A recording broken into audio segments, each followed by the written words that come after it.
Hello friends, welcome to Honey GS classes. Telangana ఉద్యమంలో మనకిది second class. మనం ఫస్ట్ క్లాస్ డిస్కస్ చేసింది హైదరాబాద్ నిజాం పాలన అంతము, ఆపరేషన్ పోలీస్ చర్య అని చెప్పేసి, ఆపరేషన్ పోలో అని చెప్పేసి. నెక్స్ట్ భారత సమైక్యలో హైదరాబాద్ విలీనం ఎలా అని చెప్పేసి మనకి ప్రశ్న వస్తే అది ఆన్సర్ రాయాల్సి ఉంటుంది. సో మనం ఒక పాయింట్ మిస్ చేస్తున్నామంటే అందులో ఏంటి అంటే, ఈ హైదరాబాద్ నిజాం పాకిస్తాన్కి రుణం ఇస్తాడు 200 మిలియన్స్ అని చెప్పేసి, 20 కోట్లు దాన్ని మారుస్తే గిట్ట. సో అదొకటి మనం యాడ్ చేసుకోవాల్సి ఉంటుంది. రైట్, మన సెకండ్ లెసన్ ఏంటి అంటే, హైదరాబాద్ నిజాం పాలన అంతమైన తర్వాత 1948 నుంచి ఈ 1956 వరకు హైదరాబాదు రాష్ట్రంగా కొనసాగింది. సో హైదరాబాద్ రాష్ట్రంగా కొనసాగిన కాలం ఏంటి అంటే 1948 నుంచి 56 నవంబర్ 1 వరకు, లేదా 31 అక్టోబర్ వరకు. సో మనకి నవంబర్ 1న ఏపీ అవతరిస్తుంది, హైదరాబాద్ ప్లస్ ఆంధ్ర కలిసిపోయి.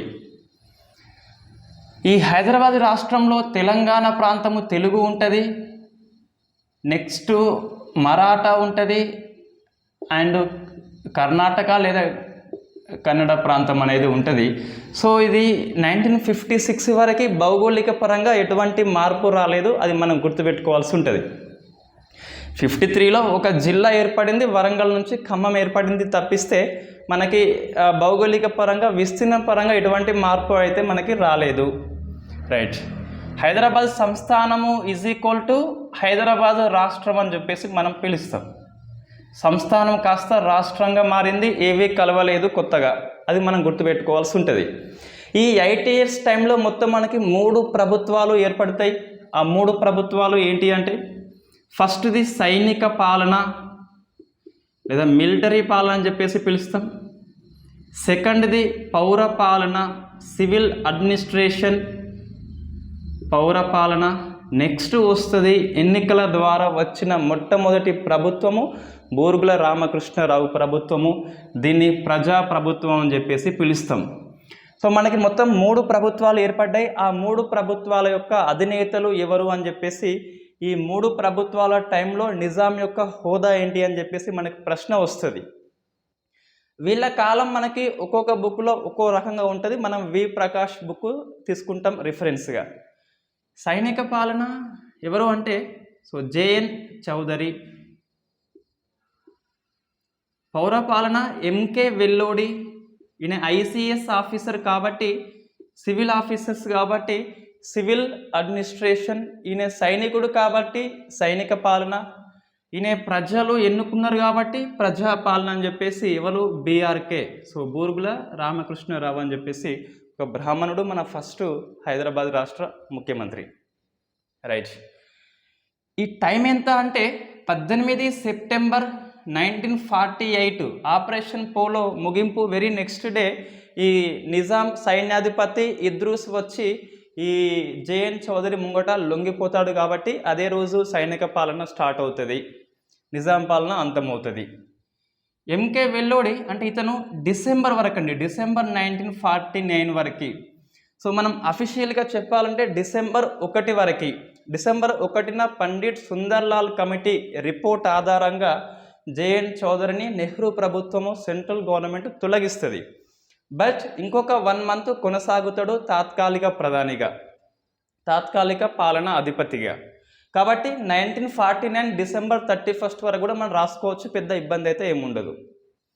ఎంకే వెల్లోడి 1950 జనవరి నుంచి 1952 మార్చ్ 5 వరకు ప్రజాప్రభుత్వం ఏర్పడే ఒకరోజు ముందు వరకు కూడా ఎంకే వెల్లోడి పౌరపాలన అధిపతిగా ఉంటాడు. ఈ బీఆర్కే 1952 మార్చి 6 కింగ్ కోటి నిజాం తన సొంత నివాసంలో ఈ బీఆర్కేతోని ప్రమాణ స్వీకారం చేయిస్తాడు గవర్నర్ హోదాలో. రైట్, దాన్ని రాజ్ ప్రముఖ్ అని చెప్పేసి పిలుస్తాం మనం. ఇక ఎంతవరకు 1956 అక్టోబర్ 31 వరకు, అంటే నవంబర్ 1 ఏపీ అవతరణ అయ్యేంత వరకు కూడా ముఖ్యమంత్రి ఎవరు అంటే మన బీఆర్కే. ఈ టైం లైన్ మనం కంపల్సరీ గుర్తుపెట్టుకోవాలి. సైనిక పాలన అంటే ఎవరు, పౌర పాలన అంటే ఎవరు అని చెప్పేసి కూడా గుర్తుపెట్టుకోవాల్సి ఉంటుంది. ఈ ముగ్గురి దగ్గర నిజాం యొక్క హోదా ఏంటి అంటే, ఫస్ట్ ఈ 1948 సెప్టెంబర్ 17 వరకు నిజాం రాజు, సంస్థానానికి అధిపతి రాజు అని చెప్పేసి. ఇక్కడ రాజ్యాంగం అమల్లోకి వచ్చేంత వరకు కూడా ఇతను రాజ్యాధినేత లేదా ప్రభుత్వాధినేత అని చెప్పేసి పిలుస్తాం. ప్రభుత్వాధినేత. రాజ్యాంగం అమల్లోకి వచ్చేంత వరకు ఈయన యొక్క హోదా.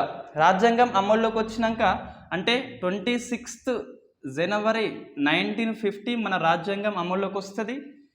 మన ఇండియా మొత్తము 4 భాగాలుగా డివైడ్ చేస్తాం మనం. Part A, part B, part C, part D. మనకి ఇక్కడ అవసరం లేదు, ఇండియన్ పాలిటీ ఫస్ట్ చాప్టర్లో వస్తుంది కొత్త రాష్ట్రాల ఏర్పాటు అని చెప్పేసి.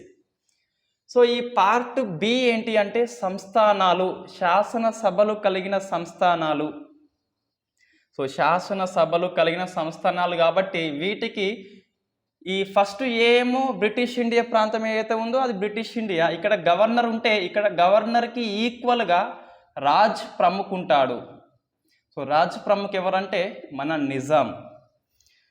ఒకవైపు నువ్వు సెప్టెంబర్ 17 నిజాం పాలన అంతం కోసము పోలీస్ చర్య చేపట్టినవు, ఇంకొక వైపు నువ్వు 1956 వరకు కూడా నిజాం ఇక్కడ అధిపతిగా మనం కంటిన్యూ చేస్తున్నాం, నిజాం పాలన కంటిన్యూ చేస్తున్నాం. దీని యొక్క లాజిక్ ఏంటో నాకైతే మనకి అర్థం కాదు. నిజాం పాలన అంతం అంటున్నాం, నిజాంకి వ్యతిరేకంగా పోలీస్ చర్య చేపట్టినవు, నిరంకుశవాది అని చెప్పేసి, రాచరికవాది అని చెప్పేసి.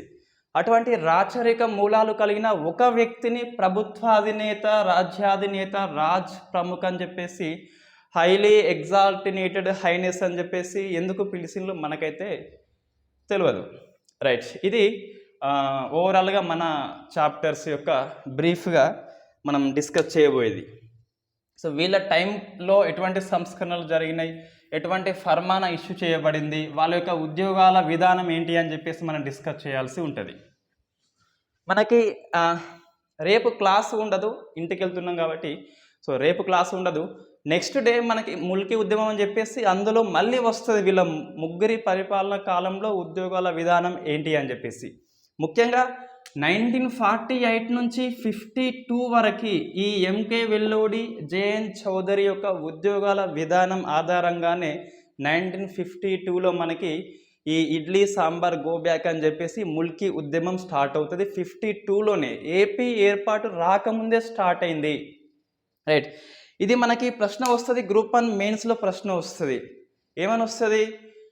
1948 నుంచి 52 ఉద్యోగాల విధానం ఆధారంగా ముల్కీ ఉద్యమానికి దారి తీసిన పరిస్థితులు ఏంటి అని చెప్పేసి, లేదా 1952 ముల్కీ ఉద్యమానికి దారి తీసిన పరిస్థితులు ఏంటి అంటే మనం ఏం డిస్కస్ చేయాలి అంటే ఈ 1948 నుంచి 52 వరకు ఉన్న ఉద్యోగాల విధానము, ముల్కీ రూల్స్, నిబంధనలు ఎలా ఉల్లంఘించారు, దానికోసం ఎటువంటి ఫర్మానా జారీ చేస్తారని చెప్పేసి, ఎవరెవరికి ఆంధ్రోళ్ళకి అప్పనంగా ఉద్యోగాలు కట్టబెట్టిల్లని చెప్పేసి మనం డిస్కస్ చేయాల్సి ఉంటుంది వెరీ నెక్స్ట్ క్లాస్లో. రైట్, ఇక్కడ మట్టుకు వీళ్ళ సంస్కరణలు ఏంటి అని చెప్పేసి మనం డిస్కస్ చేయాలి. So first JN Chaudhuri.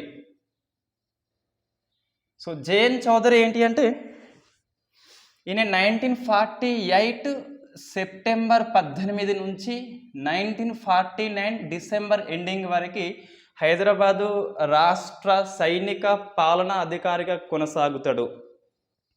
So మనకి ఇది ఎగ్జామ్లో రాదు, బట్ ఒక ఐడియా ఉండాలి. ఈయననే ఎందుకు, జేఎన్ చౌదరి ఎందుకు? మహారాజా ఉండే తర్వాత ఇంకెవరు, రుద్రా ఉండే, జస్టిస్ రుద్రా ఉండే, వీళ్ళు ఉండంగా ఇతనికి ఎందుకంటే మనం 3 అంశాలు ఇక్కడ మనం గుర్తుపెట్టుకోవాల్సి ఉంటుంది. ఫస్ట్, ఇతను ఈ హైదరాబాదులో పోలీస్ చర్యలో భాగంగా, సైనిక చర్యలో భాగంగా మొట్టమొదటి అడుగు పెట్టింది, ఒక్క అడుగు అనుకుంటూ, మన జేఎన్ చౌదరి. సో హైదరాబాద్లో ఫస్ట్ అడుగు పెట్టింది ఎవరు అంటే జేఎన్ చౌదరి. కాబట్టి ఈ మిలిటరీ రూల్స్ ప్రకారము అతనికే పరిపాలన రెస్పాన్సిబిలిటీ అనేది ఇవ్వడం జరిగింది. సెకండ్, ఈ 1938లో ఇయర్ అంతగానం అవసరం లేదు, బట్ గుర్తుపెట్టుకోండి, ఈ నిజాం ఆర్మీకి ఈ ఇండియన్ ఆర్మీకి మధ్య సంయుక్త సైనిక విన్యాసం జరిగింది. సో సంయుక్త సైనిక విన్యాసంలో అంటే బ్రిటిష్ ఇండియా సైన్యము, నిజాం సైన్యం అని చెప్పేసి, సో ఇందులో ఇతను పాల్గొన్నాడండి. అది ఒకటి. నెక్స్ట్ ఇండియాలోనే అతిపెద్ద మిలిటరీ స్టేషన్ సికింద్రాబాదు బైసన్. ఇందులో పనిచేస్తాడు మన జేఎన్ చౌదరి. ఇండియా మొత్తంలోనే అతిపెద్ద మిలిటరీ స్టేషన్ ఏంటి అంటే సికింద్రాబాద్ బైసన్ అని చెప్పేసి. సో అందులో పనిచేస్తాడు మన జేఎన్. అంటే ఈ హైదరాబాద్ యొక్క భౌగోళిక ప్రాంతం మీద ఐడియా ఉంది, ఇంతకుముందు వర్క్ చేసింది కాబట్టి సో ఐడియా ఉంది. ప్లస్ ఇక్కడ సైనిక పాలన కూడా ఫస్ట్ అడుగు కాబట్టి మొత్తం మీద అనుకూల పరిస్థితి ఉంది కాబట్టి జేఎన్ చౌదరికి కట్టబెట్టిండు మన నెహ్రూ ప్రభుత్వము అధికారము. అయితే ఇది సైనిక పాలన అండి. ఈయన మంత్రివర్గం అని చెప్పేసి మనకి. సో ఈ సైనిక పాలనలో మళ్ళీ సివిల్ అంటే ఈ మంత్రివర్గం అంటూ ఉండదు, బట్ ఈయనకి కొంతమంది అధికారులు ఉంటారు. మొత్తం 5 మెంబర్స్ ఉంటారు. మొత్తం 5 మెంబర్స్ మనం కంపల్సరీ గుర్తుపెట్టుకోవాలి. సో ఫస్ట్ ఎవరంటే ఈ జేఎన్ చౌదరి ఉన్నాడు కదా, సో చీఫ్ సివిల్ అడ్మినిస్ట్రేటర్. మళ్ళీ చీఫ్ సివిల్ ఎందుకంటే సైనికుడు కాబట్టి ఎక్కడనైనా సైనికులకి అపరిమిత అధికారాలు ఇవ్వరు కాబట్టి కంట్రోల్ చేసేందుకు చీఫ్ సివిల్ అడ్మినిస్ట్రేటర్ అంటే ఈక్వల్ టు ముఖ్యమంత్రి అండి.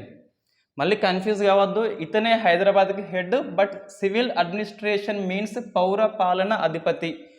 రైట్. ఎవరు అంటే బాక్లే, కంపల్సరీ గుర్తుపెట్టుకోవాలి. Next additional chief civil administrator ఎవరంటే డిఆర్ ప్రధాన్. ఎట్లా గుర్తుంటుందంటే సో బాకు అంటే తుపాకీ. ఈయనకి మిలిటరీ పాలన ఎందుకు ఇచ్చిందంటే ప్రధానంగా నిజాం గుండెల్లో బాకు దించాడు కాబట్టి ఇచ్చారు కాబట్టి సో ప్రధాన్ అండ్ బాక్లే మనం అలా గుర్తుపెట్టుకోవచ్చు. ఇతర సభ్యులు అని చెప్పేసి మొత్తం 5 ఉంటారు. 5 ఎవరు అంటే 2 జంగులు. సో ఫస్ట్ వచ్చేసి నవాబ్ జైన్ యార్జంగ్, ఇంకొకరు కాజం యార్జంగ్. నేను పీడిఎఫ్ ఇస్తాను. 2 రావులండి, సిహెచ్ కృష్ణారావు, సివిఆర్ రావు అని చెప్పేసి. సో నెక్స్ట్ రాజ్ దోండే రాజ్. సో రాజ్ దోండే రాజ్ అని చెప్పేసి కంపల్సరీ పేర్లు గుర్తుపెట్టుకోవాలి, 5 పేర్లు. సో ఇందులో ఈ నవాజ్ జైన్ యార్జంగ్ ఎవరు అంటే మనకి ఈ ఢిల్లీలో హైదరాబాద్ తరపున ఏజెంట్ జనరల్. మనకి స్టాండ్ స్టిల్ అగ్రిమెంట్ అంటే ఏంటి, యథాపూర్వ స్థితి అని చెప్పేసి. యథాతథం కాదండి, స్టేటస్ కో అంటే అది యథాతథము. ఇప్పుడు మనకి ఈ జ్ఞానవాపసి ముస్లిం దాంట్లో శివలింగం కనిపిస్తుందని చెప్పేసి ఇటీవల సుప్రీంకోర్టు అనేది స్టేటస్ కో విధించింది, ఎలా ఉందో అలా ఉండాలని చెప్పేసి. స్టాండ్ స్టిల్ అంటే యథాపూర్వం అంటే పూర్వంలో ఇటువంటి ఒప్పందం బ్రిటిష్ వాళ్ళతో ఉంది కాబట్టి సో అటువంటి ఒప్పందంలో ఒక ఒప్పందం ఏంటి అంటే ఈ ఒప్పందం పర్యవేక్షణ కొరకి Hyderabad agent general India agent general హైదరాబాద్లో ఉంచుతారు. అట్లా కేఎం మున్షి హైదరాబాద్లో అయితే ఢిల్లీలో మన నవాజ్ జైన్ యార్జంగ్ అని చెప్పేసి ఉంటాడు. రైట్. మొత్తం ఈ 5 మెంబర్స్ అని చెప్పేసి మనం చెప్పినాం కదా. ఇందులో ఈ సివిఎస్ రావు అండ్ ఈ నవాజ్ జైన్ యార్జంగ్ వీళ్ళిద్దరు కూడా ఎంకే వెల్లోడి పరిపాలనలో ఉంటారు. మళ్ళీ వీళ్ళు మంత్రివర్గము. ఈ అందరిలో ఈ 2 ఎంకే వెల్లోడిలో ఉంటారు. 3 మంత్రివర్గము సేమ్ ఉందా అంటే లేదండి. ఎంకే వెల్లోడి అండ్ జేఎన్ చౌదరికి మాత్రం సేమ్ ఉంటుంది, వీళ్ళిద్దరు ఉంటారు. సో నవాజ్ జైన్ యార్జంగ్ అని చెప్పేసి అండ్ సివిఆర్ రావు అని చెప్పేసి. రైట్. ఈయన సంస్కరణలు చూస్తే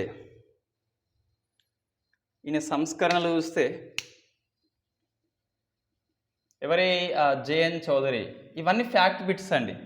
నెక్స్ట్ మనకి ఇంకా ముల్కీ ఉద్యమం నుంచి ఫ్యాక్ట్ బిట్స్ అంటూ ఉండవు, ఇంకా ఎక్కువ స్టోరీ బేస్లో ఉంటుంది. రైట్.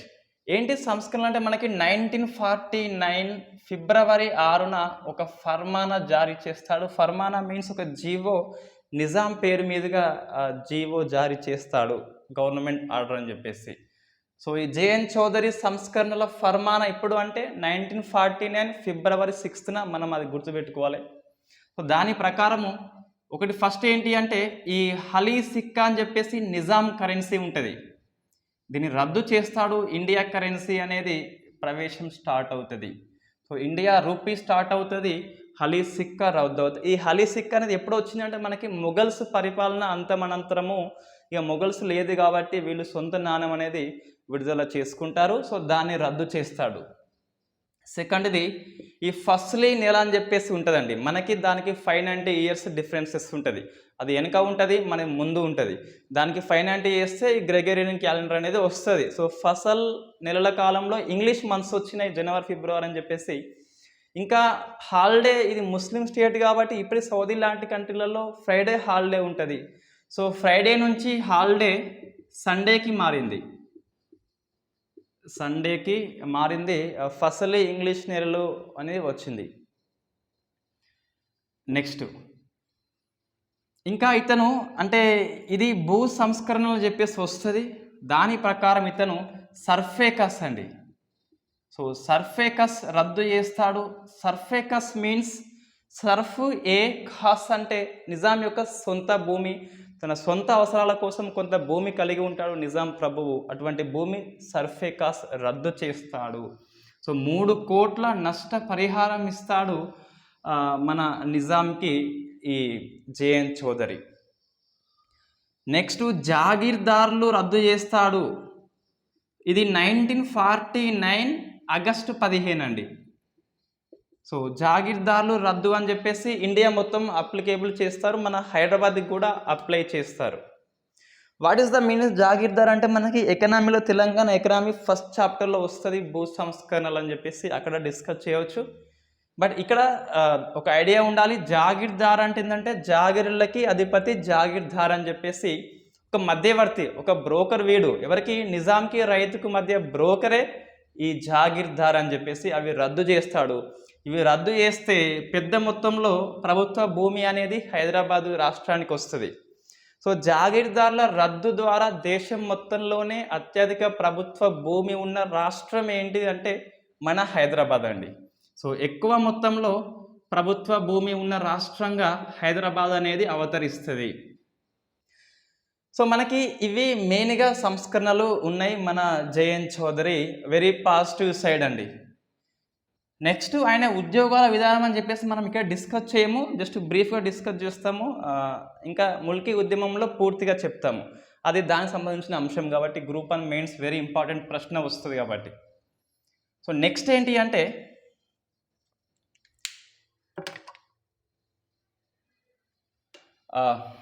ఇది నేను నెగిటివ్ చూద్దాం ఒకసారి. ఇది పాజిటివ్. అవును, సర్ఫేకస్ నిజాంకి సొంత భూమి ఎందుకు, జాగీర్దార్లు మధ్యవర్తి బ్రోకరిజం ఎందుకు అని చెప్పేసి దీన్ని జమీందార్ విధానం అంటాం. మన జమీందార్ ఏదైతే ఉన్నదో శాశ్వత శిస్తు అని చెప్పేసి కారణవాల్సింది, అది జాగీర్దార్ అని చెప్పేసి పిలుస్తాం. ఫ్రైడే సండే ఎక్కువ హిందువులు కాబట్టి సండే మార్చిండు, హాలీ సిక్కా రద్దు చేసి పడేసిండు. Right, there is a negative side ఉంది ఇతనికి. ఏంటి అంటే సో 2 ఉన్నాయి. ఒకటి ఫస్ట్ ముస్లింల అణిచివేత అండి. సో ముస్లింల అణిచివేత, సో బ్రుటాలిటీ, క్రూరమైన అణిచివేత ఇతంది ముస్లిమ్స్ మీద. సో దానికి కారణం ఏంటి అంటే రజాకార్లు ముస్లింలు కాబట్టి రజాకార్ల ముసుగులో ఇది నివేదిక పండిట్ సుందర్లాల్ ఇచ్చింది. రజాకార్ల ముసుగులో అమ్మాయికు ముస్లింలను కూడా చంపివేస్తాడు మన జేఎన్ చౌదరి. ఉక్కు పాదం మోపాడు వీళ్ళ మీద. సో ముస్లింల అణచివేత ముఖ్యంగా మనకు కొన్ని పాయింట్స్ ఉన్నాయి తెలుగు అకాడమీలో. ముఖ్యంగా ఏ ఏరియాలో ఎక్కువ జరిగింది అంటే సో ఫస్ట్ చూస్తే బీదర్ అండి. సో బీదర్, గుల్బర్గా. ఈ గుల్బర్గా మనకి ఏంటి అంటే ఈ కాలోజీకి సంబంధించిన ఒక అంశం ఉంటుంది. బైరన్పల్లి 88 మందిని సామూహికంగా చంపేస్తారు మన రజాకార్లు. మన రజాకార్లు కాదు, రజాకార్లు వాళ్ళు. రైట్, ఏంటిదంటే అక్కడ ఈ కాలంబు రాగానే కాటేసి తీరాలని చెప్పేసి ఒక కవిత వేస్తాడు మన కాలోజీ. గుల్బర్గా జైలు నుంచి ఈ ప్రశ్న వస్తుంది కంపల్సరీ, ఆ బిట్ కవర్ చేయలేదు కాబట్టి. నెక్స్ట్ అదే టైంలో తెలంగాణ టైగర్ నల్ల నరసింహులు అని చెప్పేసి ఉంటాడు. అతను ఏమంటాడు అంటే వీరులారా వందనం అని చెప్పేసి చెప్తాడు. ఆ సందర్భంగా మనం గుర్తుపెట్టుకోవాలి. సో నెక్స్ట్ గుల్బర్గా అయిపోయిన తర్వాత ఉస్మానాబాద్ అండి. ఇన్ఫ్యాక్ట్ ఈ ఉస్మానాబాద్లో ఉన్న లాతూర్లోనే మన కాసిం రజ్వీ పుట్టిండు. So Osmanabad and Nanded, so ఈ ప్రాంతంలో మనకు ఎక్కువ జరుగుతాయి. దీన్ని గన్ అని చెప్పేసి గుర్తుపెట్టుకోవచ్చు. గుల్బర్గా, ఉస్మానాబాద్ అండ్ నాందేడు. సైనికుడు కాబట్టి గన్ ఉంటుంది కాబట్టి సో ఈజీగా మనకి గుర్తుంటుంది. నెక్స్ట్ తర్వాత ఇన్ఫ్యాక్ట్ లాతూర్లో ఇంకా ఎక్కువ చంపిండు. లాతూర్లో అయితే ముస్లింలని మానభంగం చేస్తారు మన సైనికులు. ఇండియన్ ఆర్మీ సైనిక పాలన ఆధ్వర్యంలో 100% వాస్తవం అండి. సో రేప్ చేస్తారు ముస్లిం యువతులని అని చెప్పేసి. మనకి బుక్ తెలంగాణ సాయుధ పోరాటం తెలుగు అకాడమీ అని చెప్పేసి బుక్ రామస్వామి రాసిన బుక్ తెలుగు అకాడమీ, అది 1948. అందులో ఉంటుంది ఈ రజాకార్ల అకృత్యాలు, ఈ నిజాం పాలనలో ఈ జేఎన్ చౌదరి అకృత్యాలు అని చెప్పేసి ఎంత చండాలంగా వర్డ్స్ ఉంటాయంటే ఇంకా అంత ఘోరంగా ఉంటుంది. చండాలమేం కాదు, బట్ అది మనం చెప్పరాని వర్డ్స్ అక్కడ వాడతారు అట్లా. సో లాతూర్లో ఎక్కువ చంపేస్తారు, ఎందుకంటే లాతూర్ అనేది కాసిం రజ్వీ కాబట్టి. సో ముస్లిం కనబడితే చంపేస్తాడు మన జేఎన్ చౌదరి. నెక్స్ట్ ఇది ఈ ముస్లిం అణచివేత మీద ఇంకా హైదరాబాదు రాష్ట్ర కాంగ్రెస్, అప్పుడు స్టేట్ కాంగ్రెస్ ఉంది కాబట్టి ఆ శాఖ అనేది నెహ్రూకి కంప్లైంట్ చేస్తుంది. అయ్యా నెహ్రూ, నువ్వు మా మీద సైనిక పాలన పెట్టేసినావు, మా మీద నమ్మకం లేదు. ఎందుకు నెహ్రూ సైనిక పాలన పెట్టిస్తారంటే వాస్తవంగా లోకల్ హైదరాబాద్ కమ్యూనిటీ మీద నెహ్రూకి నమ్మకం లేదు, ఇక్కడ నిజాం సపోర్ట్ చేస్తారు అని చెప్పేసి.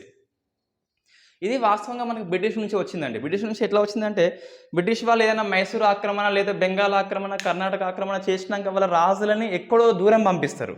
ఎందుకంటే మళ్ళీ వాడు తిరిగి వెనక్కి రాకుండా, మళ్ళీ సైన్యాన్ని తయారు చేసుకోకుండా సో వెనక్కి దూరం పంపిస్తారు. కాబట్టి అదే నెహ్రూ ఇక్కడ ఫాలో అవుతాడు.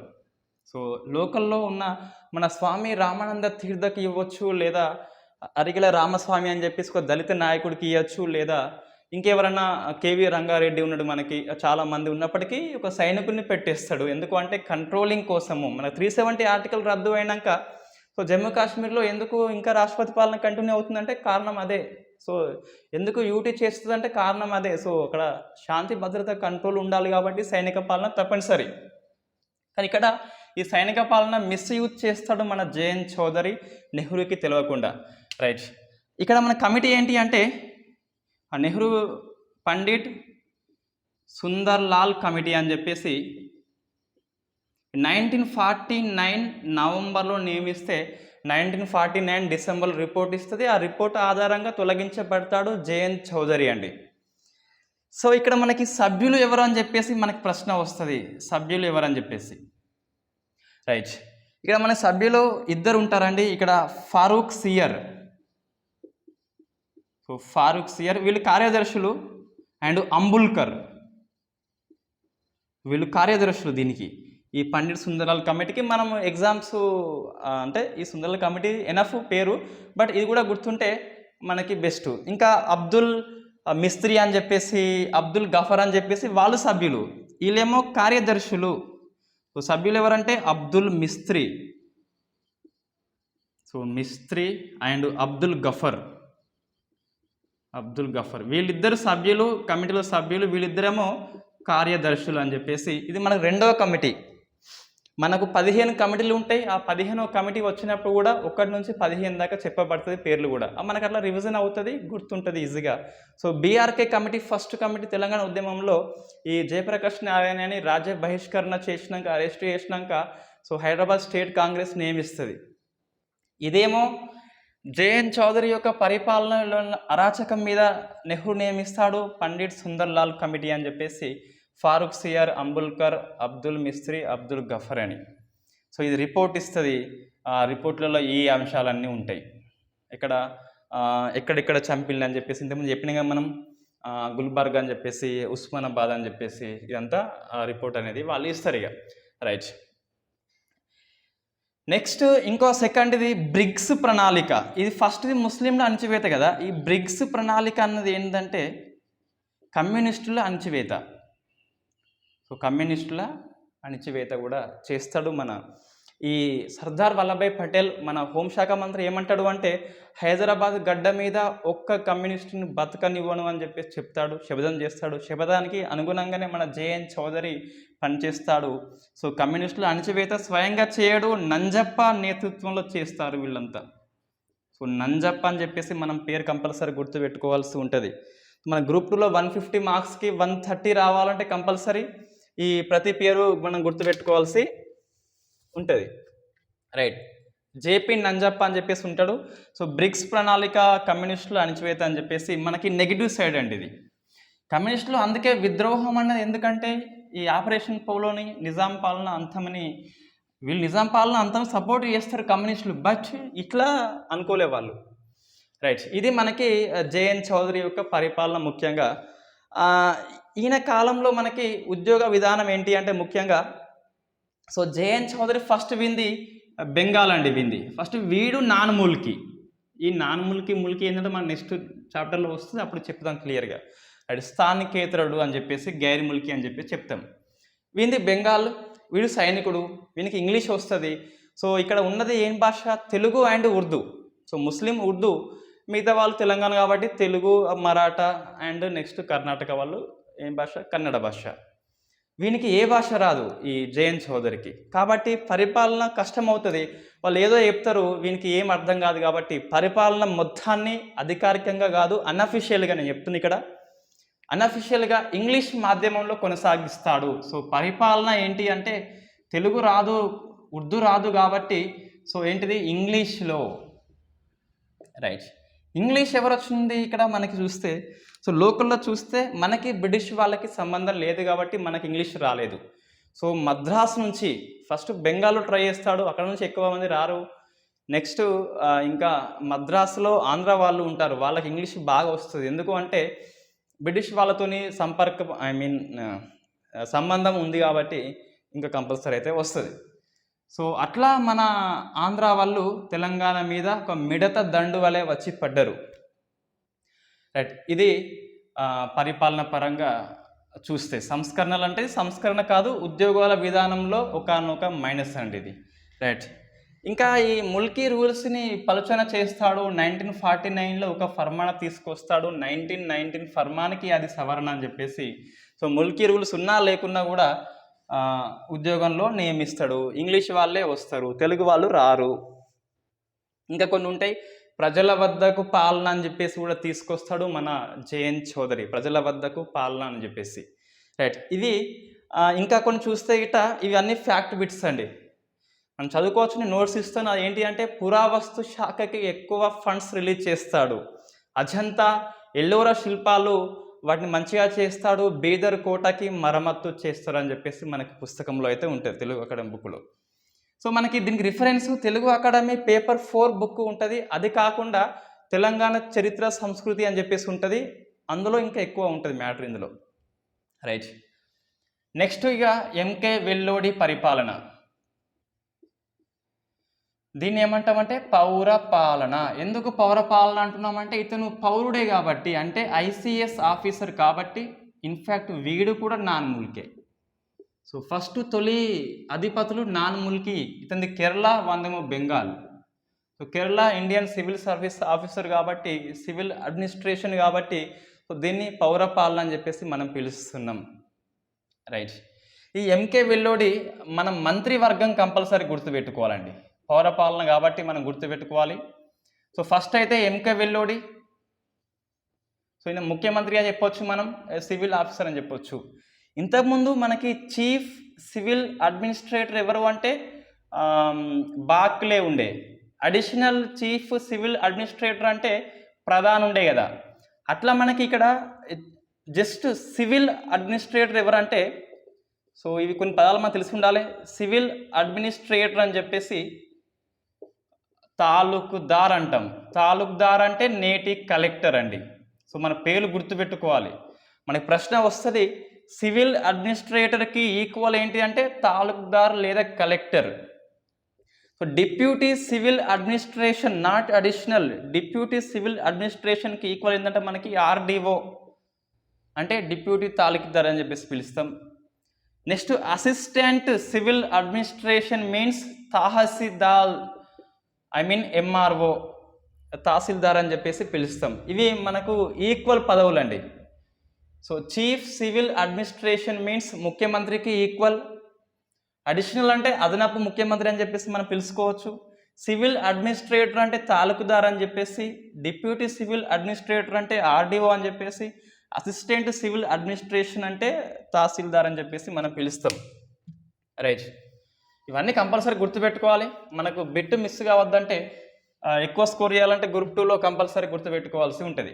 రైట్, ఇక్కడ మంత్రివర్గం చూస్తే మొత్తం 1+7 అండి. 1 అంటే వీడే, ఎంకే వెల్లుడి అని చెప్పేసి పిలుస్తాం. సో 7లో మ్యాక్సిమం 4 మెంబర్స్ ఈ బీఆర్కే ప్రభుత్వంలో ఉంటారు. నేను బీఆర్కే ప్రభుత్వం యొక్క మంత్రివర్గం చెప్పాను. 12 మెంబర్స్కి నేను ఆల్రెడీ కోడ్ చెప్పి ఉన్నా కాబట్టి అది లింక్ ఇస్తాను ఎండ్ కార్డ్లో, చూస్తే మనకి ఈజీగా అర్థమవుతుంది. 12 మెంబర్స్ మనం ఈజీగా గుర్తుపెట్టుకోవచ్చు. రైట్, ఈ 7 మెంబర్స్ ఎవరు అంటే ఫస్ట్ బీఆర్కే అండి.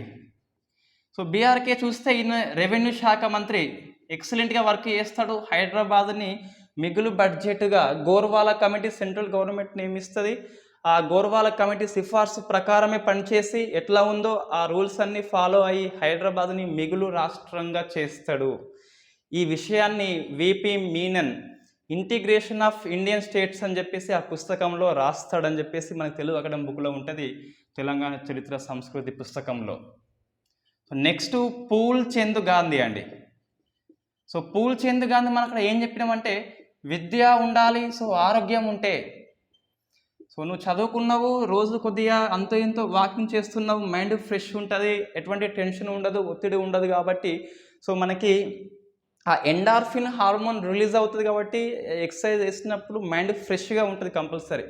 సో విద్య ఆరోగ్యం ఉంటే జాబ్ వస్తుంది కాబట్టి నీకు పూలు అంటే ఆ బొక్క ఇస్తామని చెప్పినాము. బీఆర్కే ఇక్కడ విద్య బదులుగా వైద్యం ఉంటుంది.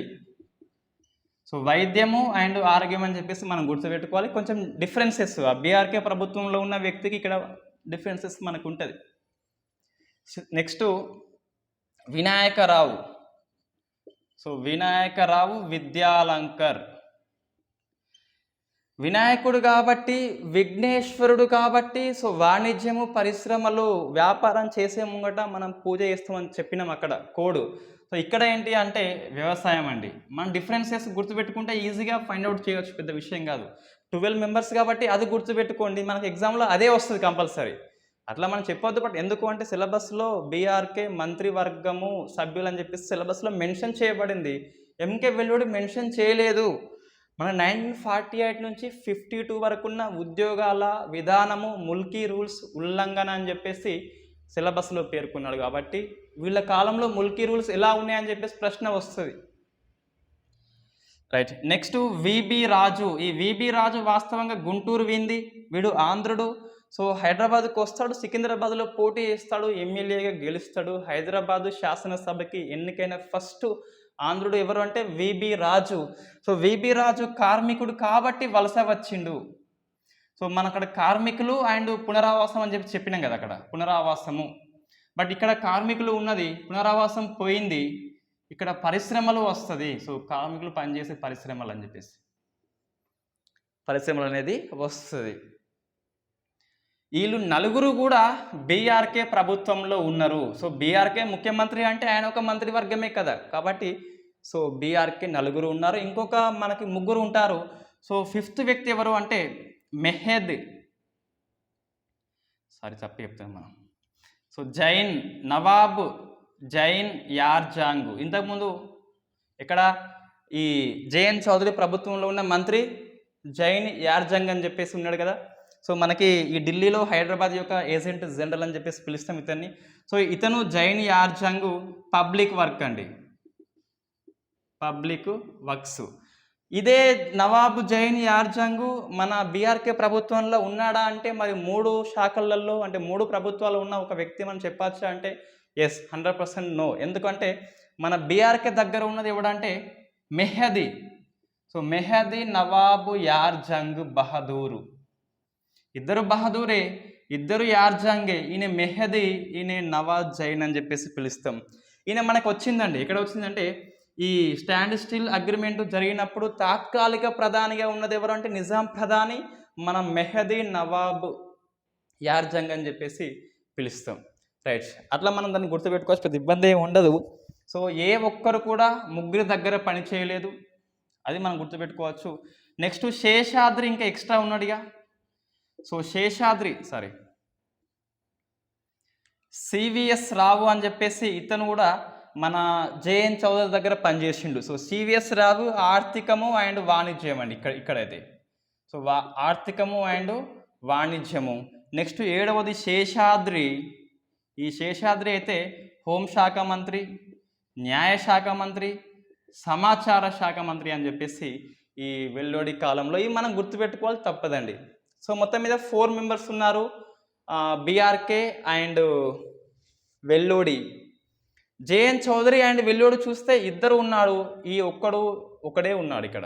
శేషాద్రి శేషంగా మిగిలిపోయిండు కాబట్టి శేషాద్రి, అలా మనం గుర్తుపెట్టుకోవచ్చు. రైట్, మనకి బీఆర్కేలో హోంశాఖ మంత్రి ఎవరు వెంటనే గుర్తుకు రావాలి. హోం అంటే పోలీసు ఉంటాడు, బట్టలు కూడా తీసి కొడతాడు కాబట్టి దిగంబర శాస్త్రం అని చెప్పేసి దిగంబర మనం గుర్తుపెట్టుకోవాల్సి ఉంటుంది. సో అది ఎంకే వెల్లోడి యొక్క ప్రభుత్వం అండి. సో మరి ఎంకే వెల్లోడి యొక్క సంస్కరణలు ఏంటి అంటే మనకు 2 ఉంటాయి. ఒకటేమో భూ సంస్కరణలు ఉంటాయండి. సో భూ సంస్కరణ, సెకండ్ వచ్చేసి రెవెన్యూ సంస్కరణ. ఇట్లనే నోట్స్ రాసుకోండి, ఈజీగా ఉంటుంది. పీడిఎఫ్ ఇస్తున్నా ఇవాళ నుంచి. సో ఒక ఆర్డర్లో ఉంటుంది, మనకి హెడ్డింగ్స్ రూపంలో పెట్టుకోవాలి, దాంట్లో కొన్ని పాయింట్స్ పెట్టాలి, సరిపోతుంది. సో భూ సంస్కరణ చూస్తే ఇతను ముఖ్యంగా ఈ కౌలు వ్యవసాయదార చట్టము 1950 తీసుకొచ్చిండండి. 1950 తీసుకొచ్చిండు. టెనాన్సీ అగ్రికల్చర్ యాక్ట్ అని చెప్పేసి ఎవరైతే 6 years కౌలుకు చేస్తారో అతని షెక్మీదార్ అని చెప్పేసి అనౌన్స్మెంట్ చేస్తాడు. కౌలుకి రక్షణ ఈ చట్టం అనేది కల్పిస్తుంది. అది ఒకటే అండి మెయిన్గా. ఇంకోటి భూదాన ఉద్యమము. సో మనకి వినోబా భావే అని చెప్పేసి దీన్ని స్టార్ట్ చేస్తాడు. వినోబా భావే 1951 ఏప్రిల్ 18న ఈ నల్గొండలోని భూదాన్ పోచంపల్లిలో వెదిరే రామచంద్రారెడ్డి ఇస్తాడు, మైసయ్య తీసుకుంటాడని చెప్పేసి. అది వాస్తవంగా ప్రీ ప్లాన్డ్ కాదు, అప్పటికప్పుడు వచ్చిన ఆలోచన ఇది. రైట్, మనకి దీని మీద కాంట్రవర్సీ ఏంటి అంటే ఈ కమ్యూనిస్ట్ యొక్క ఆ ఉద్యమాన్ని ఆపేందుకే ఈ భూదానం అని చెప్పేసి రాజకీయ కారణం అని చెప్పేసి అదొకటి అపవాదం ఉంటుంది. మనం డిస్కస్ చేస్తాము ఈ సాయుధ పోరాటం క్లాస్లో 46 నుంచి 51 వరకు. అది ఎక్సలెంట్గా ఉంటుంది. రైట్, ఇవి 2 మనకి సరిపోతుంది ఇక్కడ. ఇంకా దీని గురించి మనకు ఎక్కువ ఉంటుంది, బట్ నేను సాయుధ పోరాటానికి దాన్ని షిఫ్ట్ చేస్తున్నా, అది నేనే చెప్తా కంపల్సరీ క్లాస్ అది. రైట్, రెవెన్యూ సంస్కరణ అని చెప్పేసి మనము చెప్పినాం ఆల్రెడీ. బీఆర్కే రెవెన్యూ మంత్రిగా ఉంటాడు. హైదరాబాద్లో చిన్న భిన్నంగా ఉన్న వ్యవస్థ కాబట్టి సెంట్రల్ గవర్నమెంట్ గోర్వాల కమిటీ నియమిస్తుంది. సో గోర్వాల కమిటీ కొన్ని రూల్స్ చెప్తుంది. ఆ గోర్వాల కమిటీ రూల్స్ నియమ నిబంధనలకు అనుగుణంగా మన బీఆర్కే పనిచేసి హైదరాబాద్ని మిగులు రాష్ట్రంగా తయారు చేస్తాడు. అది రెవెన్యూ సంస్కరణ అండి. ఈ ఎంకే వెల్లోడి కాలంలో ఇంతకంటే ఎక్కువ అవసరం లేదు, ఇదే ఎక్కువ. రైట్, వీని ఉద్యోగ విధానం మనం బ్రీఫ్గా చూస్తాం, మళ్ళీ మన తర్వాత చూస్తాం ముల్కీ రూల్స్లో. బ్రీఫ్గా చూస్తే ఏంటిదంటే ఫస్ట్ ఈయన అధికార భాషని మార్చిండండి. ఇంతకుముందు అన్అఫిషియల్గా ఇంగ్లీష్ భాష, ఇప్పుడు అఫిషియల్గా ఉర్దూ నుంచి, సో గుర్తుపెట్టుకోవాలి, ఉర్దూ నుంచి తెలుగు అండ్ ఇంగ్లీష్గా మార్చిండు. సో తెలుగు అండ్ ఇంగ్లీష్గా మార్చిండు. ఈయనకు కూడా ఇంగ్లీష్ వాళ్ళే అవసరం ఉండేది, తెలుగు వాళ్ళే అవసరం ఉండేది. మాతృభాషలో విద్యా బోధన ఇతనేం కాదు, మన బీఆర్కే అని చెప్పేసి చెప్తాం. రైట్, ఇదొక్కటి గుర్తుపెట్టుకోండి. నెక్స్ట్ ఇతను ఏం చేస్తారంటే కొంతమంది ఆంధ్ర వాళ్ళని ఆఫీసర్స్ని పై హోదాలో ఉంచేస్తాడు. ఎగ్జాంపుల్ కృష్ణా జిల్లా ఎంఆర్ఓ అండి, అక్కడ పనిచేసే ఎంఆర్ఓ రామచంద్రరావు అని చెప్పేసి ఇతన్ని సివిల్ అడ్మినిస్ట్రేటర్గా అపాయింట్మెంట్ చేస్తాడు. కొంతమంది కలెక్టర్ పై హోదాలో అపాయింట్మెంట్ చేస్తాడు. రైట్, వీళ్ళకి ఇంగ్లీష్ భాష వచ్చు, అది అదనపు బలము. తెలుగు వచ్చు, అది కూడా అదనపు బలము. సో తెలుగు ఇంగ్లీష్ అధికార భాష అయింది కాబట్టి తెలుగు వచ్చిన వాళ్ళు ఎవరు అంటే మన మద్రాసులో ఆంధ్రోళ్ళు. ఇంగ్లీష్ వచ్చింది ఎవరంటే మద్రాసులో ఉన్న ఆంధ్రోళ్ళు ముఖ్యంగా. సో వీళ్ళ యొక్క రూల్స్ అనేది పరోక్షంగా ఆంధ్ర వాళ్ళకి కలిసి వచ్చినాయి. వాళ్ళు ఈ కాకైతే పిండం కోసం ఎట్లా ఊస్తూ వాళ్ళు అట్లా ఊసిండ్రు. ఎందుకంటే మద్రాసు వాళ్ళు వీళ్ళని హీనంగా చూస్తారు. వీళ్ళ కన్ను హైదరాబాద్ మీద పడుతుంది. సో మన నిజాంలో కొన్ని ప్లస్ పాయింట్స్ ఉంటాయండి. ప్లస్ పాయింట్స్ ఉంటాయంటే మరి ఇంకా నేను నిజాంకి ఫేవర్ అన్నట్టు కాదు. సో మనం అక్కడ ఆ పాట ఇక్కడ ఈ పాట పాడాల్సి ఉంటుంది కంపల్సరీ. సో నిజాం యొక్క ఫేవర్ ఏంటి అంటే రోజు అల్లాకి పూజ చేస్తాడు. పూజ మీన్స్ అల్లా ప్రార్థన చేస్తాడు. మద్రాసులో ఉన్న ఆంధ్ర వాళ్ళని క్షేమంగా ఉంచు దేవుడు అని చెప్పేసి చేస్తాడు. ఆ నిజాం యొక్క అంతరంగిక వాళ్ళు ఉంటారుగా దగ్గర సెక్యూరిటీ వాళ్ళకి అర్థం కాదు. జనరల్గా మనం పూజ చేస్తే మన కోసం చేస్తాం, మన బంధువుల కోసం లేదా మన ప్రజల కోసం చేస్తాము. ఈ నిజాం ఉస్మాన్ అలీ ఖాన్ ఏంటి పిచ్చోడా వీడు ఆంధ్ర వాళ్ళ కోసం చేస్తుందంటే ఆ నిజాం ఏమంటాడు అంటే ఎస్, ఆంధ్ర వాళ్ళు మంచిగా ఉంటే వాళ్ళ తిండి వాళ్ళకి దొరికితే హైదరాబాద్లో ఉన్న నా తెలంగాణ తెలుగు వాళ్ళు వైపు చూడరు. వాళ్ళు తెలంగాణ వాళ్ళు తెలుగు వాళ్ళు వీళ్ళు అమాయకులు వీళ్ళు.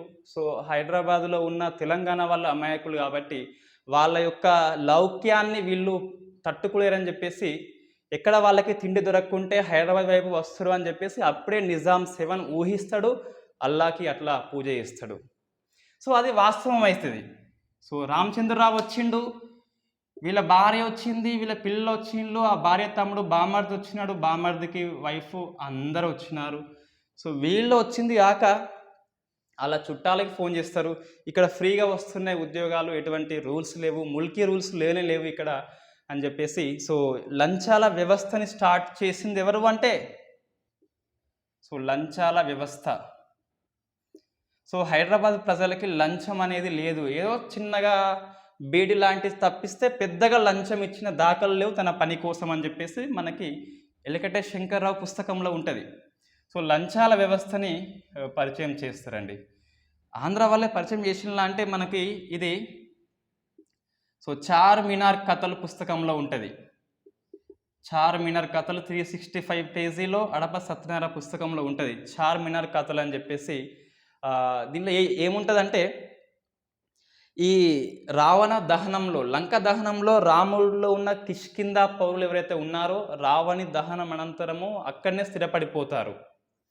రావణుడు చనిపోతున్నాక ఈ కిష్కింద వాళ్ళు అక్కడే స్థిరపడతారు, వాళ్ళ యొక్క ఉద్యోగాలు తీసుకుంటారు. అటువంటి వాళ్ళే ఆంధ్రులు అని చెప్పేసి సో లంచాల వ్యవస్థను స్టార్ట్ చేసింది. దీని గురించి పేర్కొన్న పుస్తకం ఏంటి అంటే చార్మినార్ కథలు అని చెప్పేసి వెరీ ఫేమస్ బుక్ అండి. మనం గుర్తుపెట్టుకోవాలి. మనం ఆంధ్ర వాళ్ళని కించపరిచినట్టు కాదు, బట్ లంచాల వ్యవస్థ అనేది అంతకుముందు అంతగానం లేదు. రైట్. ఈ ముల్కీ రూల్స్ ఈ లంచాల వ్యవస్థ గురించి పార్లమెంట్లో మాట్లాడిన ఫస్ట్ వ్యక్తి ఎవరు అంటే పద్మజ నాయుడు. సో చెప్తుంది పార్లమెంట్లో ఈ వెల్లోడి ప్రభుత్వం మొత్తం ముల్కీ రూల్స్, పార్లమెంట్ మీన్స్ రాజ్యాంగ సభ అప్పుడు. సో ఈ ముల్కీ రూల్స్ ఉల్లంఘన చేస్తున్నాడు, లంచాల వ్యవస్థ స్టార్ట్ చేస్తున్నాడు అని చెప్పేసి కంప్లైంట్ చేస్తే అప్పుడు మన హోంశాఖ మంత్రి సర్దార్ వల్లభాయ్ పటేల్ కోపడతాడు. హైదరాబాద్ వాళ్ళకి లంచాలు కొత్త ఏమి కాదని చెప్పేసి మీ ప్రభుత్వమే అవినీతి అని చెప్పేసి చెప్తాడు. సో దీని గురించి లంచాల వ్యవస్థ ముల్కీ రూల్స్ ఉల్లంఘన గురించి హైదరాబాదు స్టేట్ రాష్ట్ర సమావేశంలో మాట్లాడింది ఎవరంటే KV Rangareddy. So KV Rangareddy మనకి మాట్లాడతాడు. సో ఇది మనకి ఈ ఎంకే వెల్లుడి కాలంలో జరిగిన సంఘటనలండి. ఈ స్టార్ ఆఫ్ హైదరాబాద్ అనే పత్రిక కూడా, స్టార్ ఆఫ్ హైదరాబాద్ రాసుకోండి కంపల్సరీ. అది స్టార్ ఆఫ్ హైదరాబాద్ అనే పత్రిక తొలిసారిగా ఈ ముల్కీ రూల్స్ గురించి, నిబంధనల ఉల్లంఘన గురించి పేర్కొన్న పత్రిక ఏంటి అంటే స్టార్ ఆఫ్ హైదరాబాద్ అని చెప్పేసి. ఇది మనకి ఎంకే వెల్లుడి టైంలో ఉన్న పరిపాలన గురించి. నెక్స్ట్ మన ఫేమస్ ప్రజాప్రభుత్వము బీఆర్కే వస్తుంది. సో బీఆర్కే ప్రభుత్వం అనేది వస్తుంది 1951-52లో ఇండియాలో ఎలక్షన్స్ జరుగుతాయి. 52 ఫిబ్రవరిలో మన హైదరాబాద్ రాష్ట్రానికి ఫస్ట్ టైం ఎలక్షన్స్ కండక్ట్ చేయబడుతుంది. సో ఎన్నికల్లో మనం చూస్తే తెలంగాణలో ఉన్న నియోజకవర్గాలు మొత్తం చూస్తే హైదరాబాద్లో ఉన్నాయి 175 అండి. సో 175 నియోజకవర్గాలు. ఇందులో 142 ఏకసభ్యులు, 33 అనేవి ద్విసభ్య నియోజకవర్గాలు. ద్విసభ్య అంటే ఏంటంటే ఒకటేమో జనరల్గా, ఒకటేమో రిజర్వ్ కేటగిరీ. సభకి ఈ కాన్స్టిట్యూషన్ నుంచి ఇద్దరు పోవచ్చు. ఒకరు జనరల్గా వెళ్ళొచ్చు, ఒకరు పోటీ చేస్తారు. ఇంకోళ్ళు అది ఎస్సీ అయితే ఎస్సీ వ్యక్తినే, ఎస్టీ అయితే ఎస్టీ వ్యక్తి, ముస్లిం అయితే ముస్లిం వాళ్ళే వెళ్తారు. అవే ద్విసభ్య నియోజకవర్గం అని చెప్పేసి కొంతమంది తెలుగుగా ఏం చేస్తారంటే మొత్తం 175 కావాలి కాబట్టి ఇది 33 ఇంటూ 2 చేసి 66, 175లకు 66 పోతే ఎంతో వస్తుంది కదా, సో అది ఏకసభ్య. బట్ తప్పు, అది 142 + 33 ఎస్ కరెక్ట్ ఇది, రైట్. ఇది మొత్తం హైదరాబాద్ మీన్స్ తెలంగాణ కావచ్చు, మహారాష్ట్ర అండ్ కర్ణాటక. తెలంగాణకి వస్తే మొత్తము 101 ఉంటాయండి. అందులో 72 + 29, 72 ఏకసభ్యులు, 29 ద్విసభ్య అని చెప్పేసి ఉంటుంది. మొత్తం 101 అని చెప్పేసి చెప్తున్నాం మనం ఇక్కడ, రైట్. మరి ఎన్నికలు అయిపోయినాయి, మనకి రిజల్ట్ అనేది రావాల్సి ఉంటుంది. ఆ రిజల్ట్ చూస్తే ఫస్ట్ కాంగ్రెస్ అండి. సో కాంగ్రెస్ అనేది మొత్తం 93 గెలుచుకుంటుంది. 25 ఎంపీలు ఉంటే మనకి, అందులో 14 ఎంపీలు గెలుచుకుంటుంది. ఎంపీలు పెద్ద మనకి అడగకపోవచ్చు, బట్ 93 ఎమ్మెల్యేలు గెలుచుకుంటుంది. సో ఎక్కువ వచ్చింది కాబట్టి ఇదే ప్రభుత్వాన్ని ఏర్పరుస్తుంది. తెలంగాణకు వస్తే 46 వచ్చినాయండి. సో తెలంగాణకి వస్తే 46 వచ్చినాయి. అవుట్ ఆఫ్ 101లో 46 వచ్చినాయి. సో మనకి ప్రశ్న వస్తుంది, 1952 ఎలక్షన్లో పీపుల్స్ డెమోక్రటిక్ ఫెడరేషన్ అనే పార్టీ ఎక్కువ స్థానాలు గెలుచుకుంది అంటే తప్పు అది. సో సెకండ్ ప్లేస్ వచ్చింది మాత్రం పీడిఎఫ్, ఇది 42 అండి, 42. ఇది 46, ఇదే ఎక్కువ. మనకు వాక్యం అయితే టెక్స్ట్ బుక్లలో ఉంటుంది, మ్యాక్సిమం అని ఉంటుంది. బట్ మ్యాక్సిమం అయినంత మాత్రాన ఎక్కువ అని కాదు ఇక్కడ, అది మనం గుర్తుపెట్టుకోవాలి, రైట్. ఈ 42లో కొన్ని ప్లేసులు మనకి ఇంపార్టెంట్. సో నల్గొండ ప్లేస్లో మొత్తం క్లీన్ స్వీప్, ఊడ్చి పడేస్తుంది మొత్తం, 14కి 14 గెలుచుకుంది. వరంగల్ చూస్తే 14కి 9 గెలుచుకుంది. కరీంనగర్ చూస్తే 14కి 7 గెలుచుకుంది. సో మనకి ఏ ఏ జిల్లాల్లో ఎక్కువ అంటే నల్గొండ, వరంగల్, కరీంనగర్. ఈ రిజల్ట్ అనేది నెంబర్స్ కాదు, ఒకరి స్టాండ్ చెప్తుంది. వీళ్ళంతా ఎవరు? కమ్యూనిస్టులు. అప్పుడు సిపిఐ పార్టీ మీద నిషేధం ఉంది కాబట్టి సో వీళ్ళు పీడిఎఫ్ పార్టీతోని ఎన్నికల్లో పోటీ చేస్తారు. 3 జిల్లాలలో ఎక్కువ మనకి కమ్యూనిస్ట్ వాళ్ళు దాడులు చేస్తారు, అంటే భూస్వాముల మీద దాడి చేస్తారు కాబట్టి ఎస్, కమ్యూనిస్టుల యొక్క దాడులకు ప్రజల మద్దతు ఉంది అని నిరూపించిన ఎన్నికలు ఏంటి అంటే ఇవి. కమ్యూనిస్టు ప్రాబల్యం ఎక్కువ ఉంది ఈ ప్లేసులలో. తెలంగాణలో ఎక్కువ వచ్చింది కమ్యూనిస్ట్ పార్టీ కాదు, కాంగ్రెసే. బట్ మ్యాక్సిమం వచ్చినాయి. నల్గొండ జిల్లా మొత్తం క్లీన్ స్వీప్ చేసి పడేసింది. నెక్స్ట్ సోషలిస్ట్ పార్టీ అండి. మన Jayaprakash Narayana first time Karbala మైదానం వచ్చేసి జాయిన్ ఇండియా అని చెప్పేసి చెప్పిండు.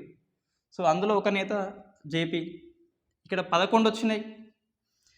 నెక్స్ట్ షెడ్యూల్డ్ క్యాస్ట్ ఫెడరేషన్ అని చెప్పేసి ఒక 5 వచ్చినాయండి. ఇండిపెండెంట్కి ఒక 14 వచ్చినాయి, 14 వచ్చినాయి ఇండిపెండెంట్కి. అందులో ఒక వ్యక్తి పంపన్న గౌడ్ అని చెప్పేసి అతను డిప్యూటీ స్పీకర్గా ఎన్నికవుతాడు. ఇండిపెండెంట్లో ఒక వ్యక్తి పంపన్న గౌడు, అతను డిప్యూటీ స్పీకర్గా ఎన్నికవుతాడు. మన ప్రశ్న వస్తుంది, డిప్యూటీ స్పీకర్ పంపన్న గౌడు ఏ పార్టీ అని చెప్పేసి వస్తుంది. ఇన్ఫ్యాక్ట్ మనం అనుకుంటాం డిప్యూటీ స్పీకర్ అంటే ప్రతిపక్షుడికి ఇవ్వాలి, పీడిఎఫ్ అని చెప్పేసి అంటాం. There is no PDF file, only independent వ్యక్తి. మనకు అట్లా ప్రశ్న అయితే వస్తుంది, రైట్. ఇది ఎన్నికల ఫలితాలండి. సో ఎన్నికల ఫలితాల ఆధారంగా అంతిమంగా బీఆర్కే ప్రభుత్వం అనేది ఏర్పడుతుంది 6th March 2000, 1952న ఏర్పడుతుంది బీఆర్కే ప్రభుత్వం అనేది. సో అదే రోజున మనకి కింగ్ కోటి తన నివాసము, సో కింగ్ కోటిలో ఈ రాజ్ ప్రముఖు అయిన నిజాం 7 ఉస్మాన్ అలీ ఖాన్ ప్రమాణ స్వీకారం అయితే చేయిస్తాడు 12+1 మెంబర్స్తోని. 12 మెంబర్స్ ఎవరంటే నేను లింక్ ఇస్తాను, ఇటువైపు ఇస్తా, ఎండ్ కార్డులో చూస్తే మనకి ఈజీగా అర్థమవుతుంది, రైట్. ఇది ఎన్నికల అనంతరం ఏర్పడ్డ ప్రభుత్వము. సో ఈ నెక్స్ట్ ఏంటంటే ఈ బీఆర్కే కాలంలో సంస్కరణలు ఏంటి అని చెప్పేసి మనం డిస్కస్ చేయాల్సి ఉంటుంది. ఇంపార్టెంట్ రిఫార్మ్స్ అనేది కండక్ట్ చేస్తాడు తొలి ముఖ్యమంత్రి బీఆర్కే, రైట్. ఈయన కాలంలో కూడా ముల్కీ రూల్స్ ఉల్లంఘన అయినాయంటే ఎస్, కొద్ది వరకు ట్రై చేసిండు, బట్ ఆయన వల్ల కాలేదు, అయినాయి కూడా. సో సో ఫస్ట్ చూస్తే సంస్కరణలు, విద్యా సంస్కరణలు ఇవేమున్నాయంటే, సో 1వ క్లాస్ నుంచే మాతృభాషలో విద్యా బోధన. సో ఇండియా మొత్తంలోనే మాతృభాషలో విద్యా బోధన అంటే మన స్టేట్ హైదరాబాద్ స్టేట్ అండి. నెక్స్ట్ 3rd క్లాస్ నుంచి హిందీ, 5th క్లాస్ నుంచే ఇంగ్లీషు. సో త్రిభాషా సూత్రాన్ని ప్రవేశపెట్టాడు మన బీఆర్కే. 500 జనాభా ఉంటే ఒక స్కూల్ ఇచ్చి పడేశాడు. టీచర్ ట్రైనింగ్ కోర్సు కూడా ప్రవేశపెట్టాడు. ఇవన్నీ విద్యా సంస్కరణల కిందికి వస్తాయి. నెక్స్ట్ ఫేమస్ భూ సంస్కరణలు. సో ఏంటి అంటే 1950లో టెనాన్స్ అగ్రికల్చర్ యాక్ట్ జరుగుతుంది మనకి. దానికి 1954లో అమెండ్మెంట్ చేస్తాడు. అంటే ఈ కౌలుదారులని అనుమతి లేకుండా బేఖాతరు చేయొద్దు, అంటే తొలగించవద్దు అని చెప్పేసి సో ఇతను స్ట్రాంగ్గా దాన్ని ఇంప్లిమెంట్ చేస్తాడు. కుటుంబానికి గరిష్ట కమాత పరిమితి నిర్దేశిస్తాడు. అంటే ఒక కుటుంబంలో మొత్తం 5గురు సభ్యులు ఉంటే ఇంతే ఉండాలని చెప్పేసి ఒకటి ఉంటుంది. అదే గరిష్ట పరిమితి అని చెప్పేసి, ఇంత భూమి ఉండాలని చెప్పేసి.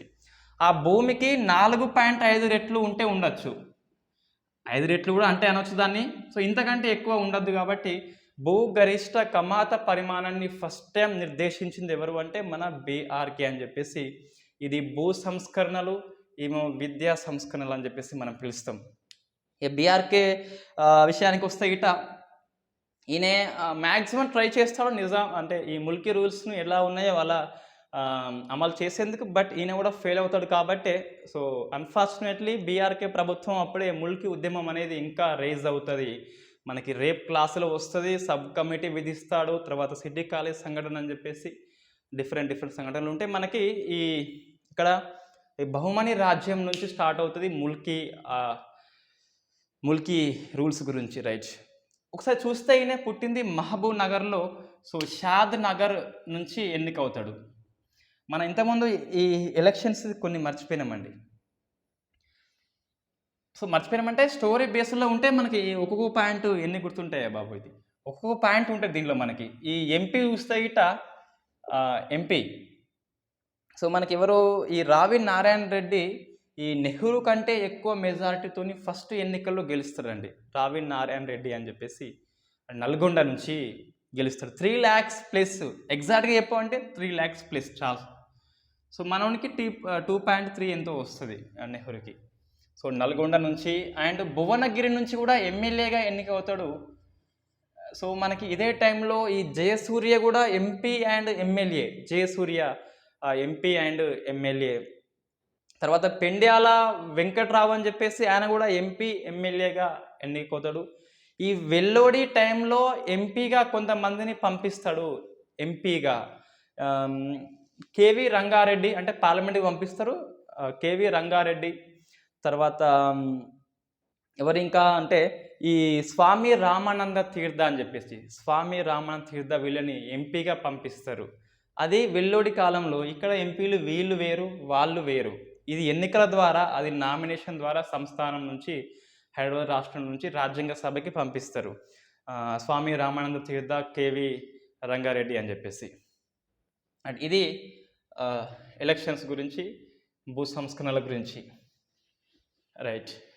ఈయన పుట్టింది అయితే ఎక్కడ అంటే ఈ షాద్నగర్లో పుడతాడు, మహబూబ్ నగర్లో. సో మనకి హైదరాబాద్ రాష్ట్రానికి తొలి ప్రజా ముఖ్యమంత్రి అని చెప్పేసి పిలుస్తాం. ఈయన కేరళకి, యూపీకి గవర్నర్గా పనిచేస్తాడు, రాజ్యసభలో ఎంపీగా పనిచేస్తాడు బీఆర్కే అని చెప్పేసి. ఈయన ఎందుకు సీఎంగా చేస్తారు అంటే ఈయన బహుభాషావేత్త అండి.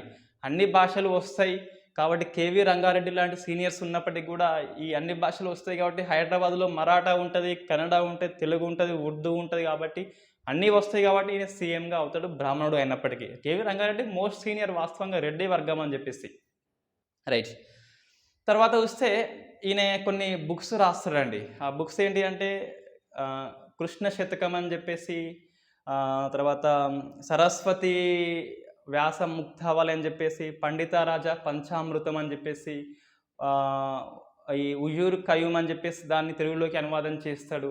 ఇట్లా కొన్ని మనకి బుక్స్ ఉంటాయి. తర్వాత ఇది బీఆర్కే గురించి. సో మనం నెక్స్ట్ క్లాసులు అనేది రేపు కరెంట్ అఫైర్స్ లేదు, ఇవాళ చేసిన క్లాస్ ఆల్రెడీ. ఇవాళ ఇది కరెంట్ అఫైర్స్ అనేది వేరే మొబైల్‌తో చేస్తున్నానండి. ఒకళ్ళ మొబైల్‌తో చేస్తే మొబైల్ అనేది అది ఎటో అయితుంది కాబట్టి, కొంచెం అందులో రీసౌండ్ ఎక్కువొస్తది. చిన్న మొబైల్ కాబట్టి రీసౌండ్ ఎక్కువొస్తది.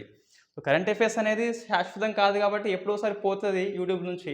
బట్ ఇది తెలంగాణ ఉద్యమం అనేది ఎప్పుడూ ఉంటది కాబట్టి అందుకే ఇది కొంచెం మంచిగున్న సెల్‌తోని చేయడం అంతే. రైట్. రేపు లేదు ఎల్లుండి మొత్తం ఈ ముల్కీ ఉద్యమము ప్లస్సు రేపటిది, ఎల్లుండిది కలిపి కరెంట్ అఫైర్స్ చేద్దాం. Thank you very much.